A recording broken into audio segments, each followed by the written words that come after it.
सदगुरु की साजी नवाजी। गुरु प्यारी सात संगत जी। बड़े ही प्रेम और सत्कार से बोलिए धन्यंकार जी। प्यारी सात संगत जी, आज का टॉपिक है सबके काम हम आते रहें। परमात्मा ने हमें इंसान बनाकर भेजा है, तो जो इंसान होते हैं वो सबके काम आते हैं, क्योंकि इंसानियत इंसान में ही होती है, किसी जानवर में नहीं होती है। इंसान और जानवर में बहुत फर्क होता है। हम जानवरों को देखें तो अक्सर जानवरों के अंदर एक बात होती है कि वो झगड़ा करते हैं, लड़ते हैं। जानवरों को हमने देखा होगा अपने आसपास मोहल्ले में, कुत्ते को, बिल्ली को, या कोई गाय भैंस। तो ये जानवरों का स्वभाव है लड़ाई झगड़ा करना, और एक इंसान का स्वभाव है प्यार करना, सबकी हेल्प करना। और यही है इंसानियत, क्योंकि भगवान ने हमें मनुष्य बना के भेजा है इंसान। और जो इंसान है वो ईश्वर की शान है। इंसान ने अपने गुण सबके हित में लगाना है।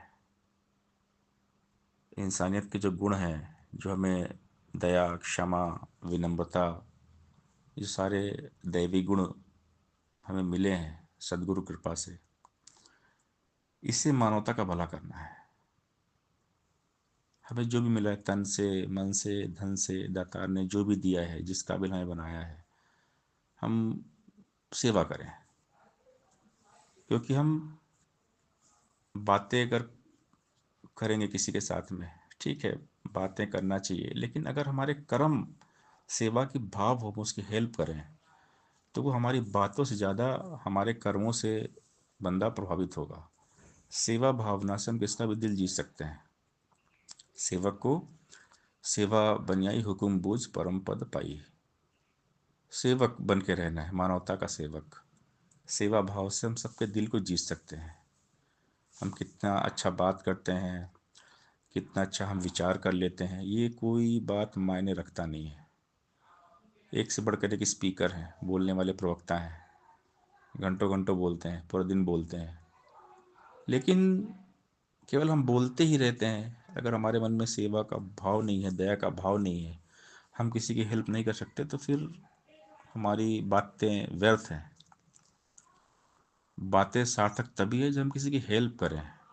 जैसा हम बोलते हैं वैसा हम करना शुरू कर दें। हम लोगों के दुख दर्द में काम आए, कोई तकलीफ़ में है, उसका जाके उसके साथ बैठें। क्या तकलीफ़ है, हम आपकी क्या हेल्प कर सकते हैं, कोशिश करें। हम कर सकते हैं तो करें, नहीं तो परमात्मा से हम अरदास करें, मालिक इनकी तकलीफ़ दूर करो। अगर दातार ने हमें कोई उस लायक बनाया है, काबिलियत दी है, तो उनकी हम हेल्प कर दें। निष्काम निस्वार्थ सेवा की भाव सदगुरु ने हमें सिखाया है। लेकिन अगर हमारे अंदर कहीं कमी है, हम नहीं कर पा रहे हैं, तो हम मालिक से अरदास करें, भरसक प्रयास करें, पूरी कोशिश करें कि सामने वाले की हम हेल्प करें। यही है इंसानियत, यही है मानवता। हम कितने सुंदर हैं, हम कितनी महंगी कार में चल रहे हैं, हमारे पास कितना पैसा है, कितना अच्छा हम बात करते हैं, ये सब बातें दिखावा है। सादगी ही जीवन है, सिंपल। इंसान वही है जो किसी के काम आए, इसी का नाम है इंसानियत। भगवान ने हमें बहुत कुछ दिया है, लेकिन अब किसी के काम नहीं आ रहे तो सब बेकार है। तन में ताकत है, हम तन से हम किसी की हेल्प नहीं कर पा रहे हैं। मन में हमें हमारे पास विश्वास है, हम किसी को विश्वास नहीं दे पा रहे हैं। या धन हमारे पास बहुत है, हम किसी की हेल्प नहीं कर पा रहे, सेवा नहीं कर पा रहे, तो तन मन धन सब बेकार है। तन मन धन वही मुबारक है जो नेकी में लग जाए, सेवा में लग जाए, किसी के काम आ जाए। क्योंकि सब कुछ छोड़कर चले जाना है, कुछ भी साथ में लेकर कोई जाता नहीं है। इस धरा का धरा पर धरा रह जाएगा। हम कुछ भी साथ में लेकर नहीं जाएंगे, एक सुई भी साथ में नहीं जाने वाली, सब यहीं रह जाएगा।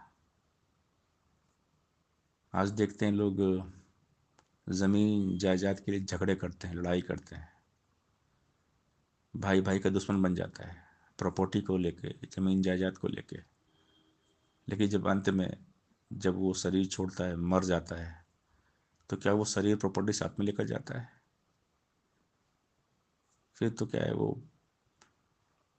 कब्रिस्तान में, शमशान घाट में, बस वो तो राख हो जाना है। हम जिंदगी भर धन दौलत के लिए, प्रॉपर्टी के लिए, अपने परिवार से हम झगड़ा करते रहे, लड़ाई करते रहे, बंटवारा, हमें हिस्सा चाहिए, प्रॉपर्टी चाहिए। तो क्या हम सब लेके जाएंगे? कुछ लेकर नहीं जाएंगे। हमारे साथ जाएगी सिर्फ नेकी। जो हमने भलाई किया है तो दुनिया याद करेगी, अगर हमने अच्छा काम किया है तो ही दुनिया हमें याद करेगी। बुरे कर्म किया है तो दुनिया दुत्कारेगी, याद तो करेगी लेकिन दुत्कारेगी। आज रावण को लोग याद करते हैं लेकिन उसको दुत्कारते हैं, उसके पुतले जलाते हैं, लेकिन भगवान राम की पूजा हो रही है। तो हमारे कर्म कैसे हैं? हम कैसे कर्म कर रहे हैं? अगर हम सबके काम आ रहे हैं, मानवता का भला कर रहे हैं, सबको प्यार बांट रहे हैं, खुशियाँ बांट रहे हैं, तब तो जाकर हमारा जीवन सार्थक है। इसीलिए बाबा जी ने कहा कि खुशी बनो मुबारक है, लेकिन पहले इंसान बनो। युग सुंदर, सदियां सुंदर, हर पल सुंदर, कर मानव जीवन हो सुंदर। सत्संगत जी, प्यार से बोलिए धन्यंकार जी।